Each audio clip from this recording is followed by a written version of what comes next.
The House of Mystery presents Inside Writing, the radio show where authors discuss their writing process in all genres. Okay, you are fortunate enough to be back in the House of Mystery. I'm broadcasting from the House of Mystery bunker in Canada, and I've got Michael Hawley in Buffalo. That is correct, Al. and he just turned really old, I think, not just last week. Yes, 58, but rumor has it I have the body of a 57-year-old, though. Well, that's debatable. Now, we've got a treat. We've got, yes, we do. From the UK, we've got historian and author, and, well, he's just loaded with tricks. It's Neil Storey. Thank you for being here, Neil. Well, thank you. Greetings across the water, and I send a message to everybody, both sides of the big old pond. Just hang in there, folks, with all this COVID issues. Be good to each other, be kind, be safe. I hope everything will work out. You're a historian, and that's interesting. So you kind of know about the pandemic flu of the early 1900s. Did they have the same sort of response then, as far as you know? This is interesting because they say that disasters, things like floods, often have a 50-year cycle, and pandemics have a 100-year cycle. And believe it or not, Black Death tried to make a little bit of a comeback. We've never truly found a cure for it. And that's only really dealt with by isolation, complete isolation of an area. And it came ashore from a boat in Great Britain. But they managed to cut off the area. A few people did die. But that reared itself on British soil. So when, from 1918, you've got what they called it the Spanish flu epidemic, that spread into the early 20s. Across Europe. And do you know that it killed more people, men, women and children, killed more people than were killed in the First World War. And remember, the First World War, for example, for Great Britain, was between 1914 and 1918. So it's a considerably longer war than many American citizens might realise, for us anyway. Right. Did they try to protest too back then, or was it? It was a very different world back then, and people, they did what they were told because it was the way they were raised. They were raised in a very. You've got to remember, these are men that felt a patriotism enough to go over the top. You mustn't forget that patriotism was very important. And it was felt by people from all nations, you know, even people without a monarch. You know, if you look at America, you've got a president, but you've still got soldiers, they're volunteering or drafting, they're doing their bit. And they're facing some very challenging times, that if you had a breakdown in the discipline, that it would have been a lot worse. There were examples of mutinies, but they were contained. So when it came to the flu epidemic, people could they listened to the warnings. They got them through the channels of notices being put up. We didn't have radio at that time. You have to remember, you had to rely on newspapers, information through your door, and local police. And if you didn't obey that, then you felt this sense that you'd be letting your neighbours down, you're letting your friends down, and you could get into trouble. And it really meant something. People respected the police and the military authorities.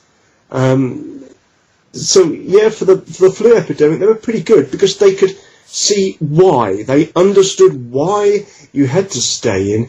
Because if you don't stay in, you'll catch it, and it could well kill you. And I think it's a great tragedy that I've heard via the British news this week that America has now lost more people to COVID-19 than died in the Vietnam War.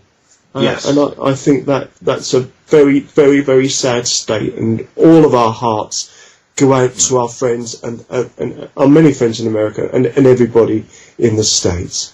Right, and 62,000 in 3 months. It's terrible. So, for my money, the lessons are all there.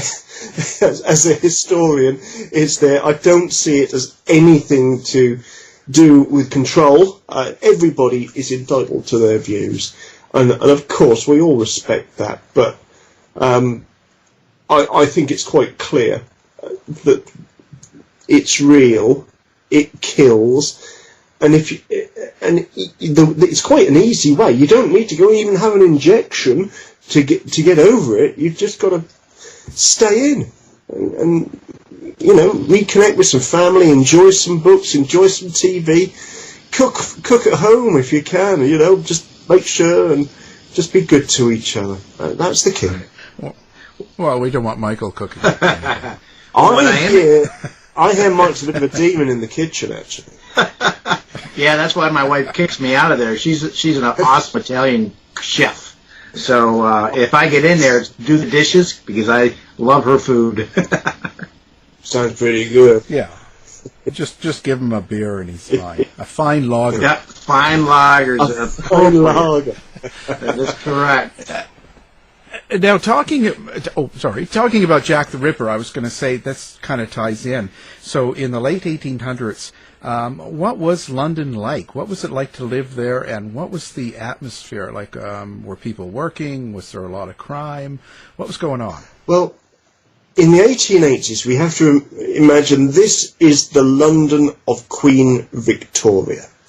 Now, Her Majesty Queen Victoria had an empire, the Great British Empire, that spread all over the world. It didn't control every country, but they used to say it was the empire upon which the sun never set, because at some point in the day the sun would be shining on some part of the British Empire.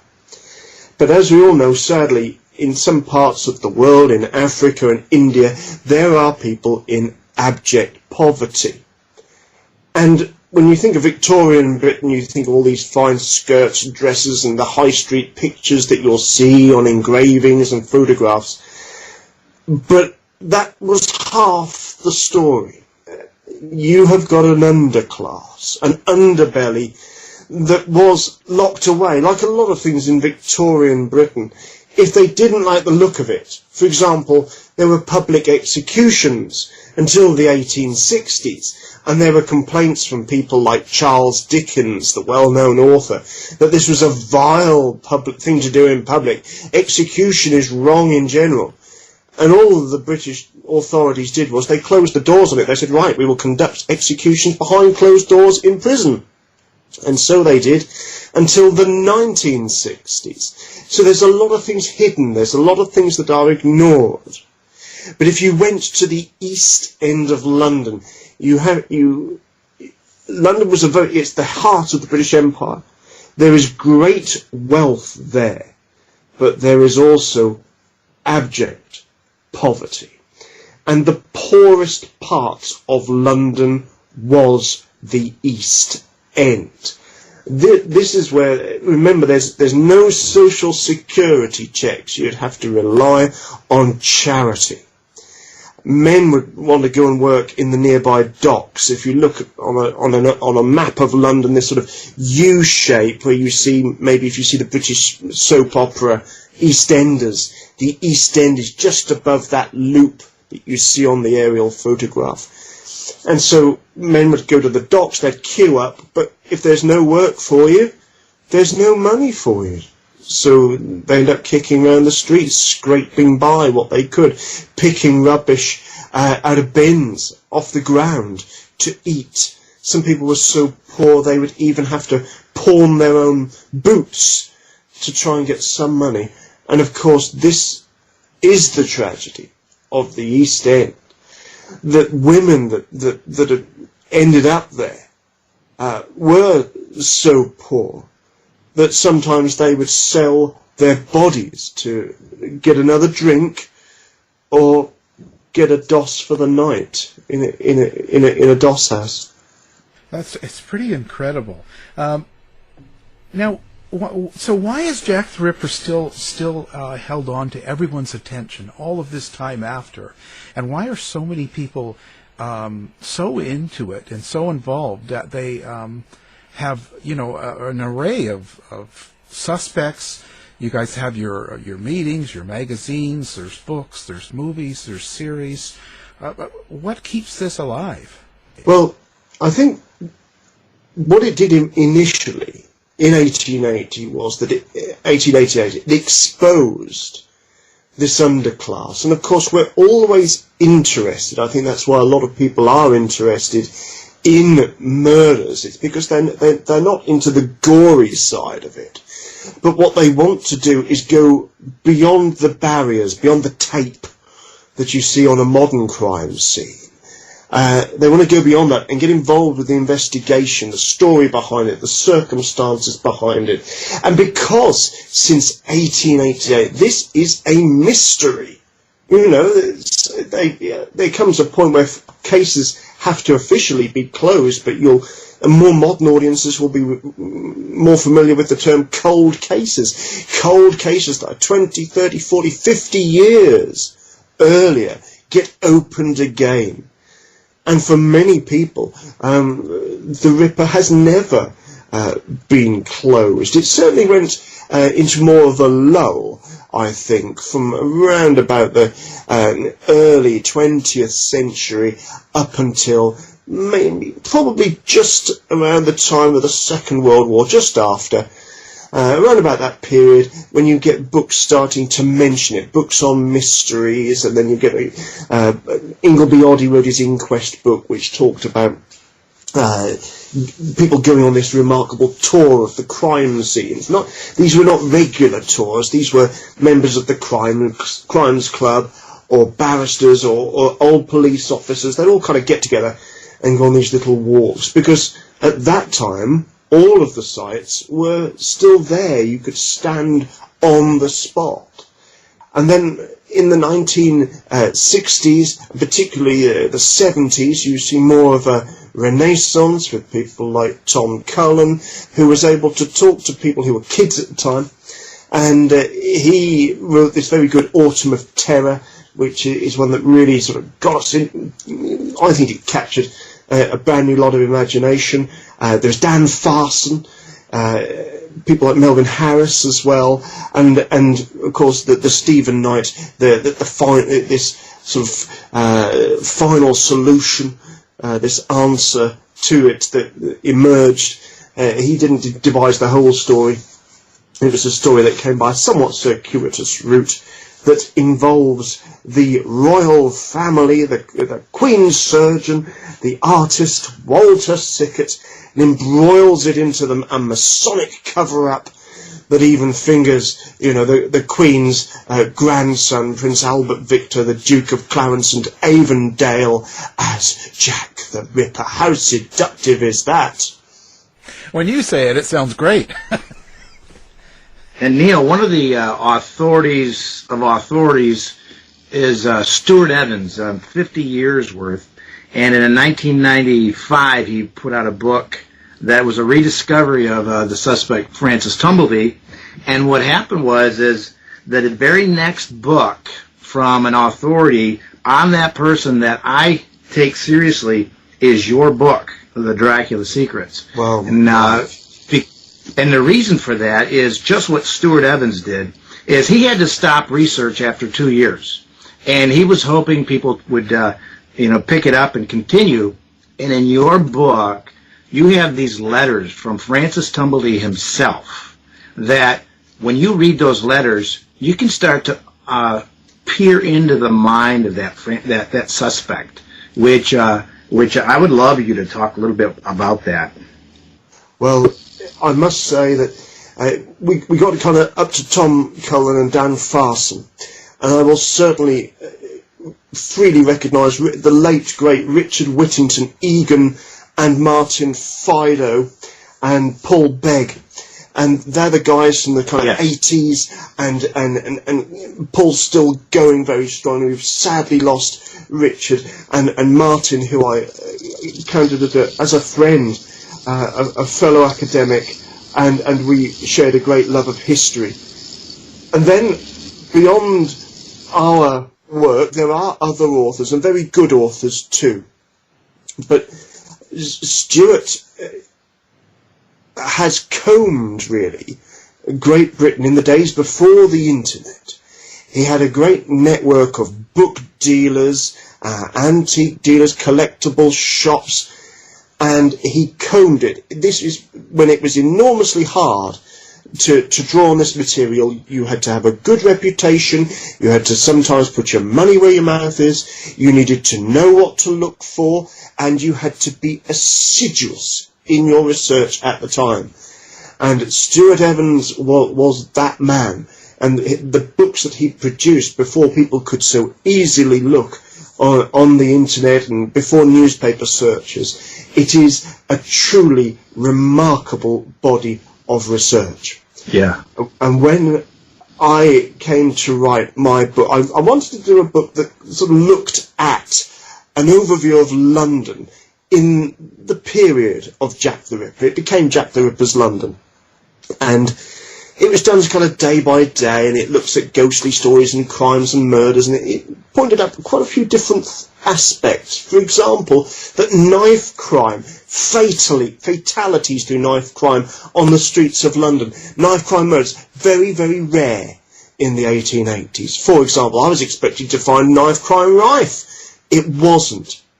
So anyway, when I was researching this, Stuart Evans shared my publisher.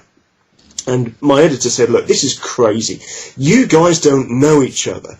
You seem to work the same way. You think alike. She knew Stuart very well. She said, look, why don't you two get in touch? Well, we did. And it was a remarkable bond. It was, and I'm sure Stuart wouldn't mind me saying, it was like father and son in the history world. Because he is generous, he is honest. If you're talking a load of rubbish, he'll tell you, and he'll tell you why, and he'll explain it, and he will show you the books, the sources that prove that that's wrong. If it is wrong, or if there's a way that, well, maybe it could be, maybe it couldn't, we look at the evidence without bias. You know, people say he's the Tumblety man. He is, in that he had this letter offered to him amongst a number of letters that were originally sent to George R. Sims. But he's more than that. He's a genuine crime historian. If you've got the passion, if you are the sort of person that would go and do that extra mile and miles beyond, then Stuart will like you. And I consider it a great honour to count Stuart and his wife Rosie as friends, good friends that we go and visit when we get the chance. With busy lives, and now we're in isolation. But what a great man. And having got to know Stuart and really felt that infection, that enthusiasm, hearing what Stuart had to say, and the kind of he wishes that he could get back to America to do more research. This is before we really knew you, Mike. We've learnt as time has gone on, to do this job, you've got to have friends in the States, you've got to have some friends in Ireland, because Tumblety is an international Jack the Ripper suspect. Yeah. But what happened for me was I've always loved Gothic horror as a genre, true Victorian ghost stories, and Dracula. I mean, that was one of the big things for me when I was a young man. The sort of iconic Bela Lugosi and Christopher Lee, terrifying the life out of me because he's in colour. And I thought, I want to know more about the man who created Dracula. And as time went on, people say, we don't know much about him, there's not much known. And I always thought that was rather sad, that Bram Stoker, why don't we know about the man? Oh, well, there's not this, there's not that. And thanks to Stuart's work, following up Thomas Henry Hall Caine. Now, Hall Caine was the greatest author of his day. He was the first man to sell 1 million books in the English language.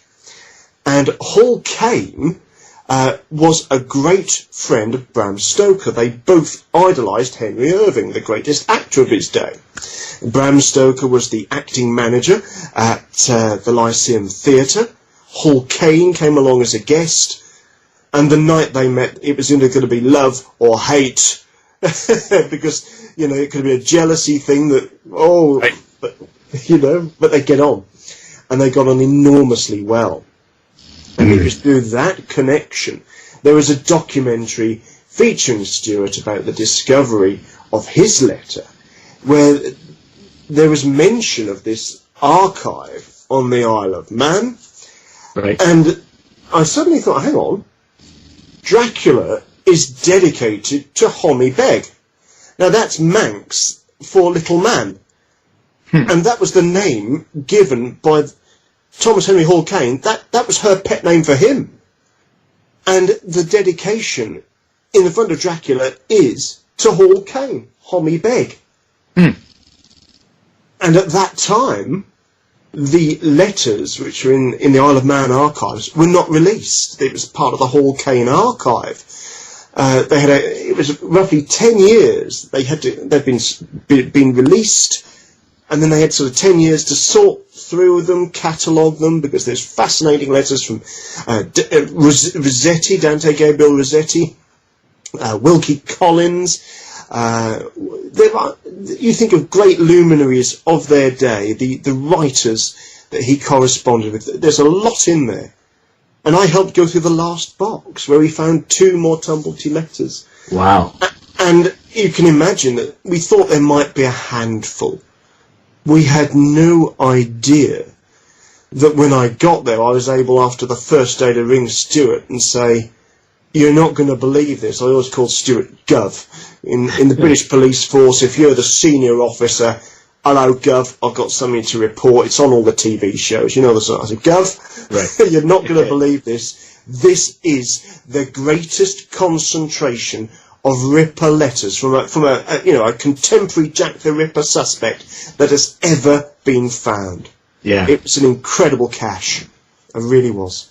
And I'll tell you, when you can tell that Francis Tumblety had to have written those letters himself, because he was writing to, his friend. He would not have had someone else write those letters for him. They would have been a personal letter to, Hall Caine himself. So that it's a treasure trove of information. And both my books that I wrote, of course, I used your book as I cited your book a number of times.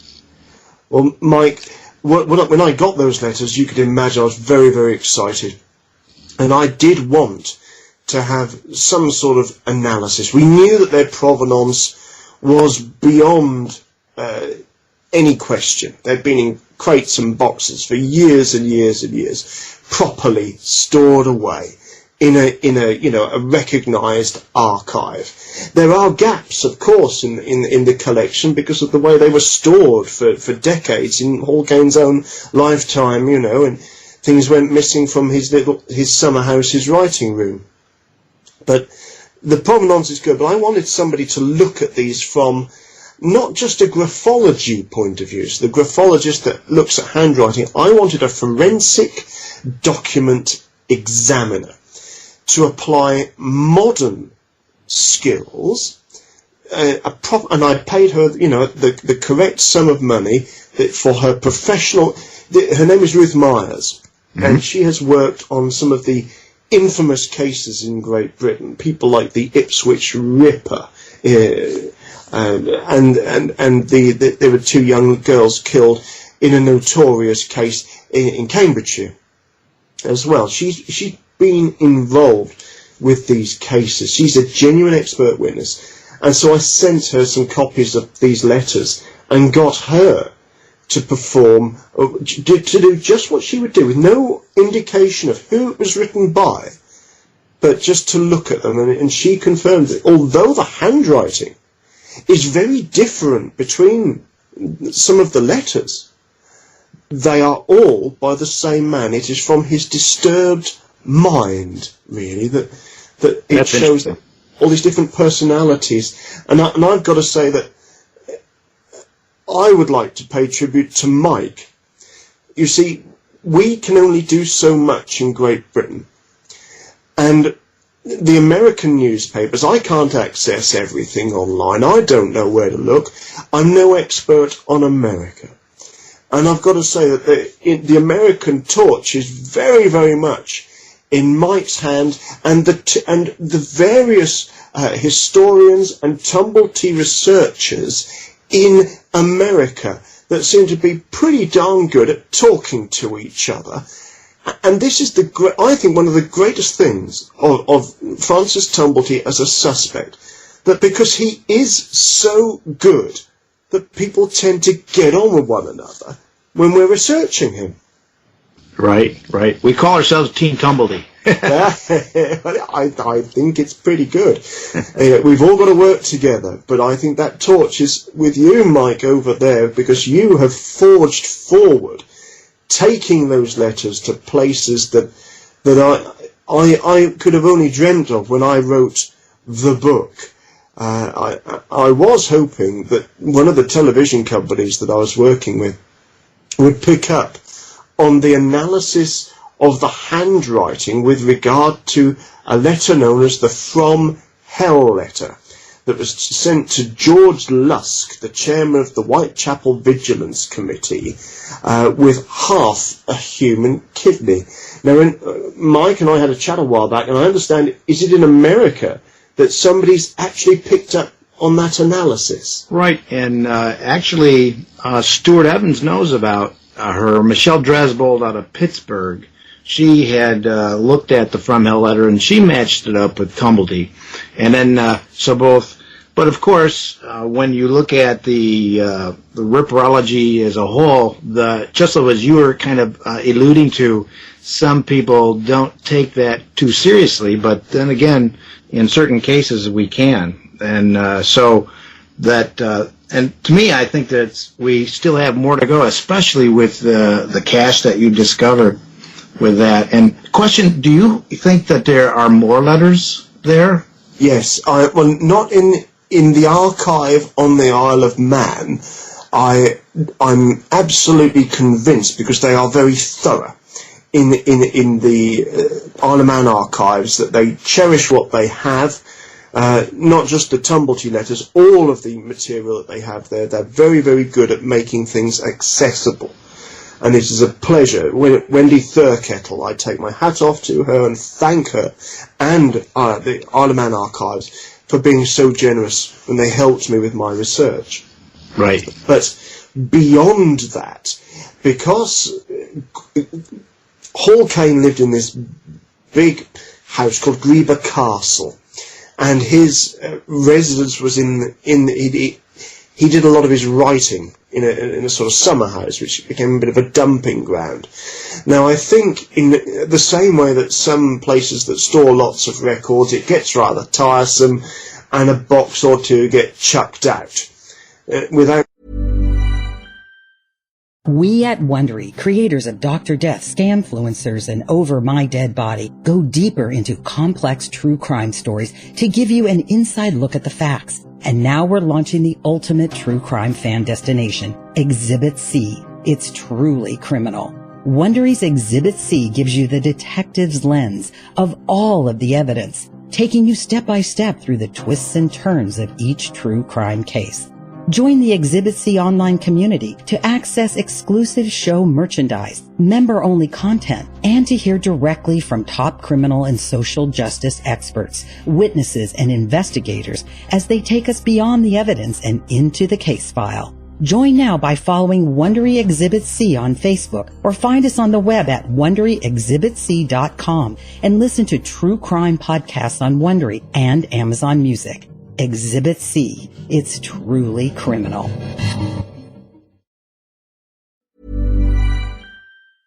Too much discrimination of what is in them.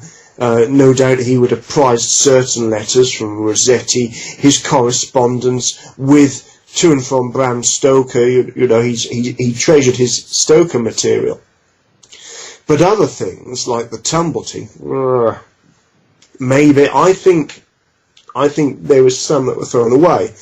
Now, I think there were people that were pretty canny on the Isle of Man because Hall Caine did not like signing autographs.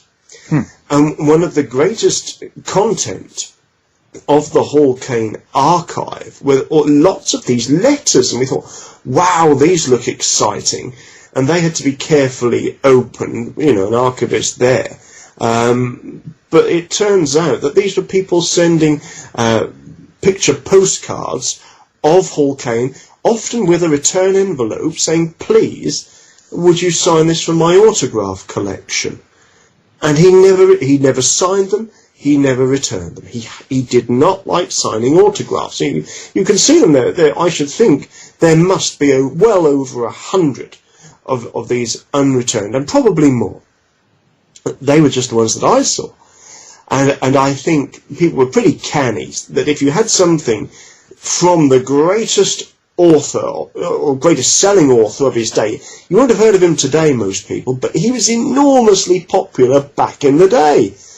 And so letters from the man, a signature from the man, would be a highly collectible thing.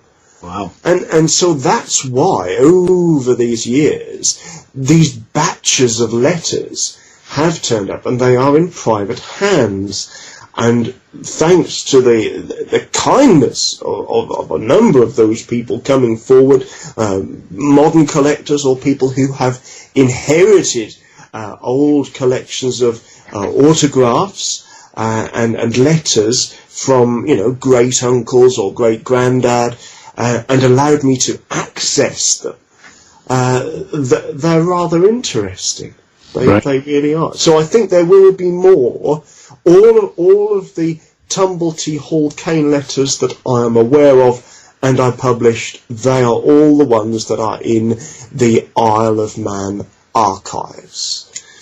The nice thing about that too, Neil, is that you discovered, which I consider the only photograph of Francis Tumblety, and what's really interesting about that photograph was that there was an earlier photograph, supposed photograph of Francis Tumblety, that was actually on Tumblety's 1871 autobiography, helmet, like a Prussian helmet on. Oh, yes. And it is not the same person, in my opinion. And so what I did was I discovered Francis Tumblety's nephew was General Charles Fitzsimmons, and found a photograph of him, and compared that photograph to the photograph that you found of Tumblety. There's a program where it scans the photograph, will give you a percentage of chances, and if it said above, it would be chances that's a relative. Wouldn't you know it gave 100%? My God, that's absolutely incredible, isn't it?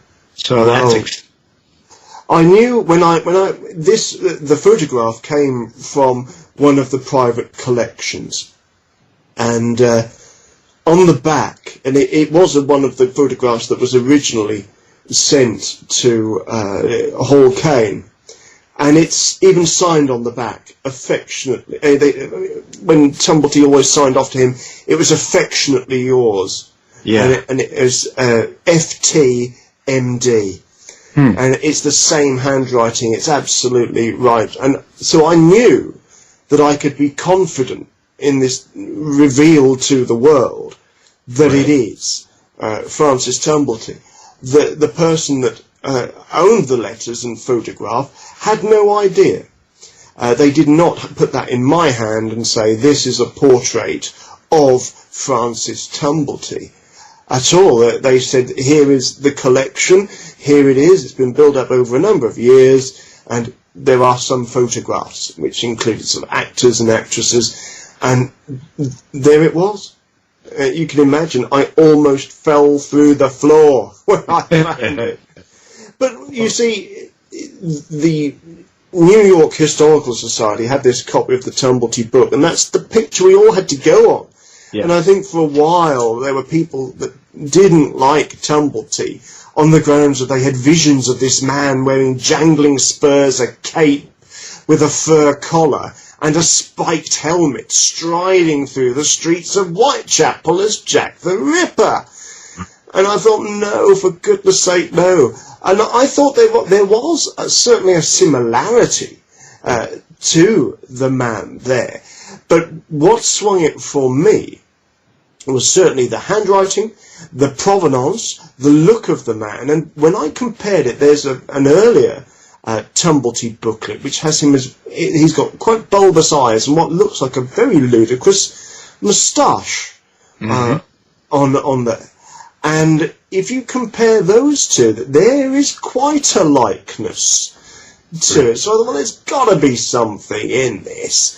And in fact, I was convinced. Why would anybody else sign and send a photograph? Because Hall Caine would recognise it's not. It's not Tumblety immediately. I mean, as far as I can tell from the letters, the two have been intimate together. Right. In some form of homosexual relationship. We can't be clear about how intimate it was, but they're certainly spending the night together. Right. Well, what's interesting also, but it helped the researcher to find out, well, that fits Tumblety to a T, that he would have a young man and as like a model for him, because that was 1871, which means he was 41 years old, and that photograph is a young 30-year-old young man. And there was, at the time, he had a young man named Mark A. Blackburn who would wear his clothes afterwards. And so Mark A. Blackburn was his same height, probably, and he was probably a handsome young man because Tumblety had an affection for those. And so what, to me, I believe that's Mark A. Blackburn. And so right now I have feelers out to find a photograph of him, and that would be exciting to verify that. That sounds very highly feasible. But in the same vein, I wouldn't be too surprised, that he may have even, I wouldn't say employed, because he's very mean at times, but it could just as well be any young man that kind of struck him that he rather liked the look of. And, oh yes, you look like a younger version of me. Would you mind posing for this photograph? I want to show a younger me. And you can understand his persuasive ways. Tumblety was enormously persuasive. He really must have been quite I dislike the bloke intensely in some ways, but he must have had quite a charisma.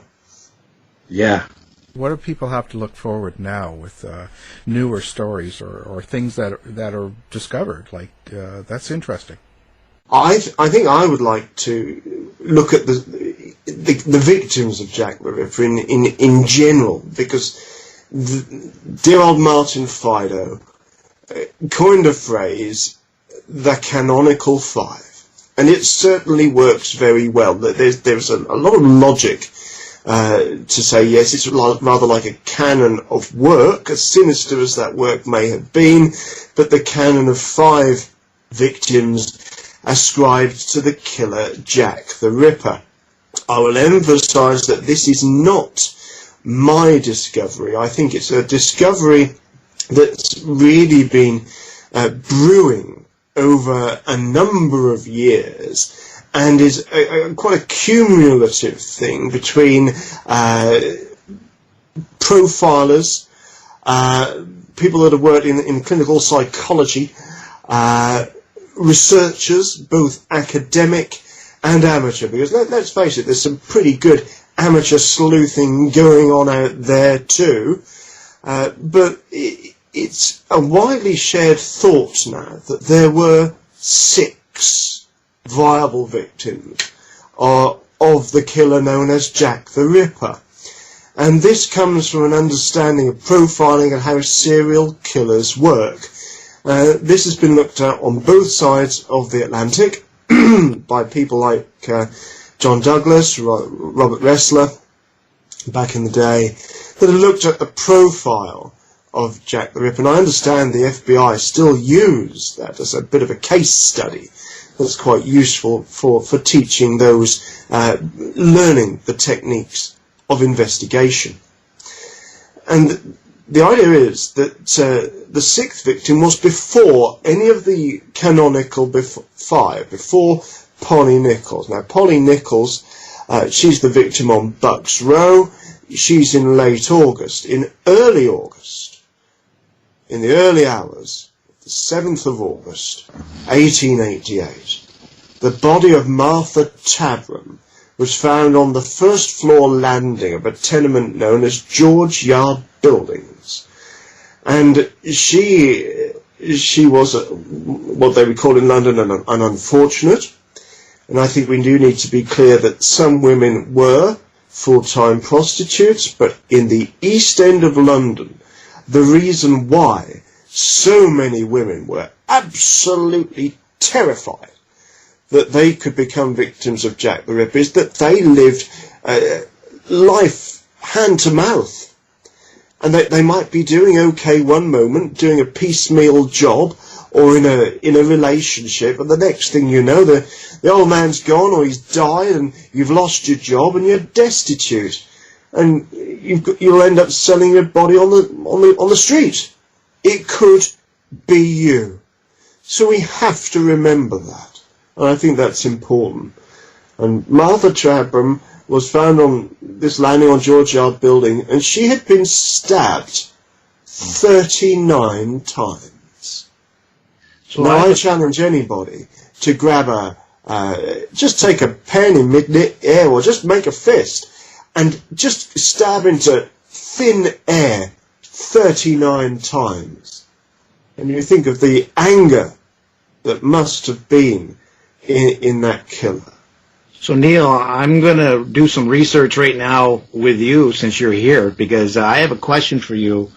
That Martha Tabram, she was August 7th, and what's interesting is Mansfield's Dr. Jekyll and Mr. Hyde was being played at the Lyceum Theater, and the first show was, I think, on the 5th of November, and then the 6th of November, it was in the papers, and in the papers, even some reporters were making comments that transforming into a Mr. Hyde type at night, hopefully that doesn't incite some kind of activity. And what do you know? Here's Martha Tabram the next day. So in that Lyceum Theater, the business manager was Bram Stoker.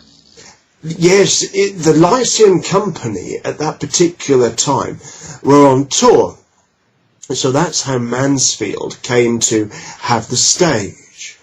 But what Bram was doing, he was working in Scotland at the time and on the tour.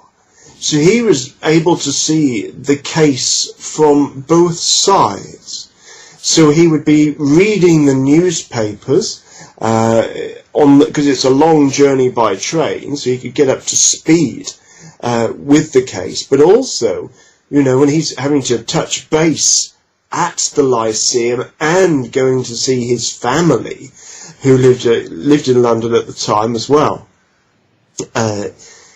He's got a very good perspective on the crimes and what's happening, and the take both on the street. You see, that the thing was that people would, after a night at the theatre, you finish around midnight or a little after, London came alive at night. You would get onto a penny coach or catch a hansom cab, but a lot of the gentlefolk, they like to ride on one of these penny coach, and it's a short ride from Theatreland, where you had the Lyceum and other theatres, and they'd go and have a look round the East End, and they would watch these folks gathered round hot braziers, the hot potato sellers, and the gin shops, and the pubs, and there'd be fights on the street. Is this slumming? Is this called slumming? Slumming would be if you would tend to try and stay there. If you got out of the coach, a bit like what Jack London did, that was true slumming, moving amongst the belly of the beast, looking like one of the locals. But they were the toffs.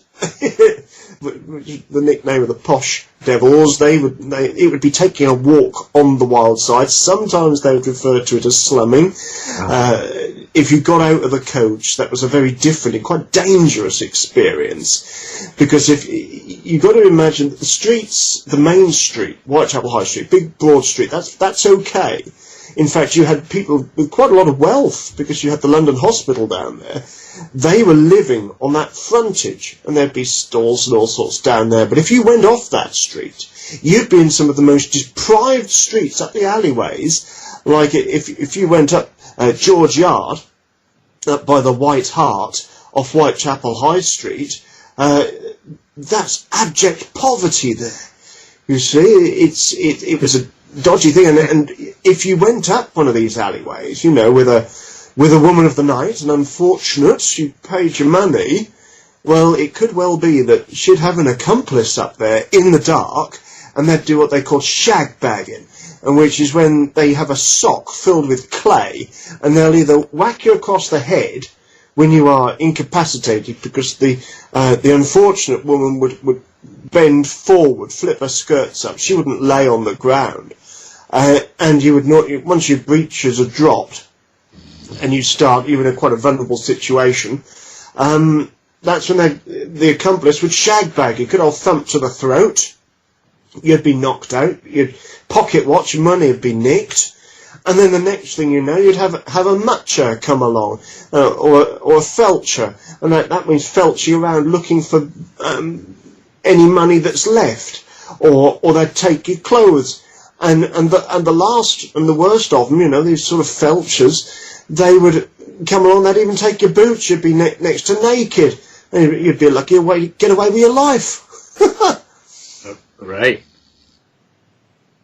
So that was a real walk on the wild side.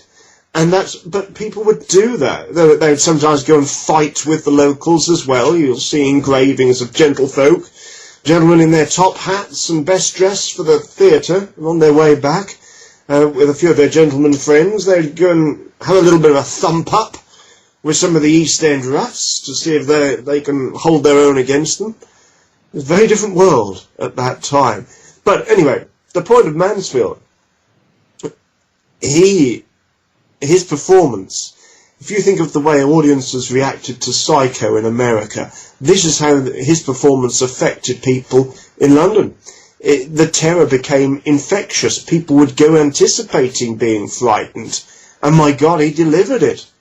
And so there was a lingering thought from the early 19th century, the whole notion of man and machine, this idea of Frankenstein, that the man could create man who is dead from all these body parts, use electricity to bring him back to life. This was man sort of taking over God's work, and that was dodgy stuff. That challenged it. It was a scientific question back then. Can we extend life? That was a natural question back then. It certainly was. And then once you get to a greater understanding of medicine in the 19th century, as the century progressed, then the notion that Robert Louis Stevenson had, that wrote the original Dr. Jekyll, as in treacle, it was Mansfield who liked the idea of Jekyll being pronounced Jekyll because it sounded more sinister.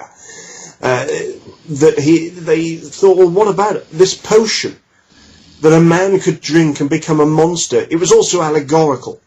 It was allegorical that those who took to the demon drink, or worse still, drugs, because, there's some pretty hard drugs available on the streets. Dope, opiums, they are known. There are dope dens all over Limehouse, they're all over the place in London. And you'll see that depicted in the film From Hell, starring Johnny Depp, which is also about the Jack the Ripper crimes. You'll see the opium dens there. So the idea was, can man take drink, opium, drugs, a decent man, a good man, can he take these things and turn into a monster? Another question is, Henry Irving you were talking about, he was not there at the time as well, correct? Was he with Bram Stoker with Henry? Henry Irving's on tour with the Lyceum Company. So when you're looking at the sort of August-September period, they're up to November, they're out and around the country. That's why the Lyceum stage is free, and Irving's performing around about the place. Okay, so then my thought was, we know that in the 1870s, Francis Tumblety was attempting to dominate Sir Henry Hall Caine, or Henry Hall Caine at the time. He was a young man. But I don't see Tumblety at all being able to dominate someone like Henry Irving. Even though Tumblety loved the theater, loved the actors, I could almost see Henry Irving not appreciating Tumblety. And so I'm thinking that here's Henry Irving is gone at the time. And Mansfield's Jekyll and Hyde was being played prior to that in New York City and Boston, and so where Tumblety was before that. So I'd be curious to see the interaction of what Tumblety was with Henry Irving. Irving's a very interesting character. Irving trusted Bram Stoker implicitly with really the business side of the theatre. Of course, Irving would have acquaintances and people that he wished to invite into his exclusive circle that would sit after performances. You see, they had what they called the Beefsteak Club Room. Yeah. Now, this is not to be confused with the old Beefsteak Club, which is a gentleman's club in London. They used to meet in this room in the Lyceum. When Irving took over the theatre, they no longer met there. But it was on another occasion when Irving was working away and Stoker was looking after the theatre that Bram Stoker thought, we've got a room there. It's a junk room. It's full of all sorts of boxes and stuff. And really, rather than sitting in the wings or on the end of the stage when everyone's gone home and eating a sandwich and trying to get a brief bite to eat in the Lyceum after their performance, why don't we actually have a decent place to eat, a meal? And so he had the room cleared, put a lovely refectory table in it and decorated it with Irving memorabilia. In a lot of ways it was a shrine certainly became a shrine to Henry Irving. And it was there that they would have a proper menu, and the guests that Bram Stoker thought would be worth having for the benefit of the theatre, also for the benefit of the group who are interesting, who's influential, the actors and actresses that would like to join in too. So it wasn't just a male exclusive environment. And it would not surprise me at all that, you see, Bram Stoker was absolutely fascinated with Abraham Lincoln. And I actually found a poster for talks at Toynbee Hall. Now, Toynbee Hall's in the East End of London. That's actually in the heart of Ripper territory. And Bram Stoker gave a talk there on Abraham Lincoln. And as an aside, on the American tour of the Lyceum, Bram Stoker got to meet another one of his heroes, Walt Whitman, the author of Leaves of Grass. And Whitman was also a great collector of Lincoln memorabilia and the story of Lincoln. And when he passed away, he left that to Bram Stoker, his collection, his writings on Lincoln. So Bram certainly had a great interest in Lincoln, so much so it was Bram that encouraged Edwin Booth. Now, Edwin Booth is the brother of John Wilkes Booth, who assassinated Lincoln. Right. So Bram's going to want to know him, so why not get to know him professionally, because he was also a good actor, Yes. Let's not taint him with John Wilkes Booth. His brother was a damn fine actor. And so there were nights when Booth would play Iago and Irving would play Othello, and then they would swap over the following week, or sometimes they'd do it as a surprise the following night. They were that good. So you can imagine, right, we've got the assassin of Lincoln's brother sat, you could sit at the Beefsteak Club table. It's a chance to talk. It's a chance to hear the stories from the brother of the man who shot Lincoln. And I think because of the way Tumblety liked to embroil himself into the Lincoln conspiracy, being involved in the McLennan staff stories, the yellow fever stuff. He could weave a tale. He had the charisma. And I think purely because they would be Brown would be intrigued by this man that held such a grim hold over Hall Caine. And maybe even Hall Caine would be bolstered because Brown was a big, strong man. Yeah. So I think we've got to have this man round the table. I want to see for myself. Who knows? Maybe somewhere. So Neil, Al, do you don't mind? We're going to talk for another 2 hours, and or are we over our time? No, we're just about out of time now. So bummer. No, that's all right. Neil, do you have a website or a place that you'd like people to go if they want to follow up with you?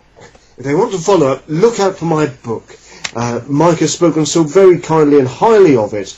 It is The Dracula Secrets, Jack the Ripper and the Darkest Sources of Bram Stoker.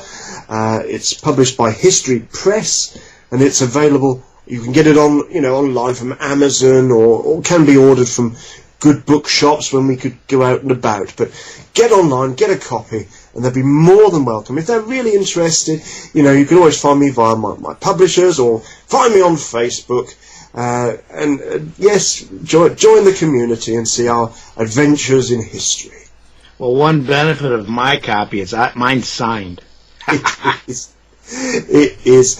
And again, I'd like to just say to all our friends and to all of the listeners, please just take care of yourselves, be kind to each other, keep safe and well, and I hope to share some stories of this remarkable period in time and some of the darkest tales in history with Alan and Mike. And thank you both for having me on the show. Thanks, Neil. Fantastic. Thank you. To find out more about our show, guests, or to listen to past shows from our archive, please go to www.houseofmysteryradio.com.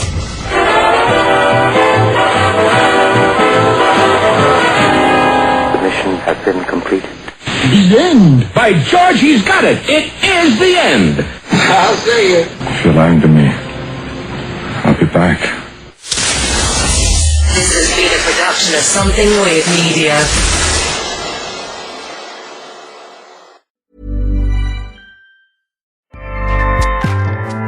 Acast powers the world's best podcasts. Here's a show that we recommend. Hi, I'm Helen Lewis, and I want to tell you about a podcast I've made for BBC Radio 4 and BBC Sounds. It's called The New Gurus, and it's about how everywhere you look on the internet, people are giving advice. Advice they claim will transform your life. Advice that gets them thousands, even millions of devoted followers. These online prophets are telling us how to eat, how to think, how to get rich, how to find love, how to manage our time. So how exactly are these gurus changing our lives and the world around us? And who holds them to account? Find out by subscribing to The New Gurus wherever you get your podcasts. Acast helps creators launch, grow, and monetize their podcasts everywhere. Acast.com. You've been listening to the House of Mystery radio show. To find out more about our guests, hosts, or shows, go to www.houseofmystery.com. Show's over for now. Was it as good for you as it was for me? Well, good night. This has been a production of Something Weird Media. I'll be back.